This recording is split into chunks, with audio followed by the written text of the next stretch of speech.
دوستان عزیز سلام، انشالله که خوب و صحتمند باشین. مرا امروز یکی از رفیقایم فراد جان مرا آورد بیرون از مرکز شهر.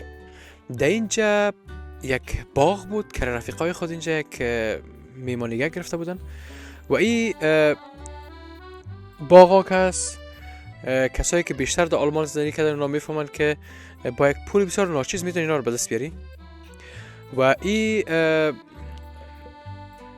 میمانی ها را و این دوره همی ها را میتونی که خوب اجرا کنی. فقط شرطش است که اینمی جایی را که برای تسلیم میته رو باید پاک نگاه کنی. بیا با طبیعت آشنا شو، دست بزن زمین، مثلا چی میگن قلبک و یکم چیزی که میخوای بکار. دیگه ای که در کدام مناطق برلین پیدا میشه و در اطراف برلین چگونه پیدا میشه و دیگه شهر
دوستان عزیز میریم می کوچک سعی میکنیم که چه خوب یک منظره است، چه خوب خانه است. البته اون سال این سعی کنیم بهتره اینا رو هم میتونی که مثلا یا اکثرش برای فروش هم است. خب برای فروش هم است، برای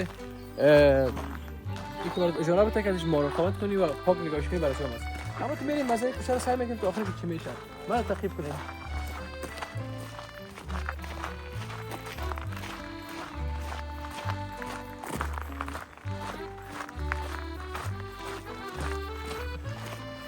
اگر الان یک نفر میبود غلو میکرد والا میگفت تو شکار سایکو بلا تشبیه بهش دوره ولی اینا بهش دوره نیست بلا تشبیه.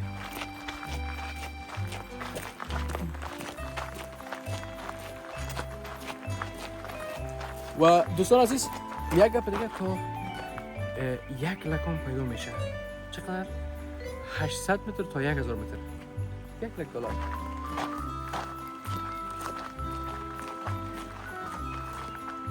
و ای که شرایط به دست آوردن از این و شرایط قرارداد است در داخل برلین و اطراف برلین چگونه است، ما یک لیست را آماده میکنم که تحت کدام شرایط میتونیم ما این باغا را به اجاره بگیریم و شرایط مراقبت چه قسم است، شرایط قراردادش چه قسم است. اونایی که دولتی و جاب سنتری هستن میتونن قرارداد کنن، اونایی که کار میکنن و اونایی که مجرد هستن و اونایی که متأهل هستن شرایط چگونه است. من کل از اینا را لیست جور میکنم در ادامه همین ویدیو برای شما میمانم و یک تصاویر از این محله باغ کوچه گرفتیم. انشالله که شما بتونید محل مورد پسند خودتان پیدا کنید. دوستان عزیز براتون یک لیست مکمل از این برای شما میارم براتون بارک.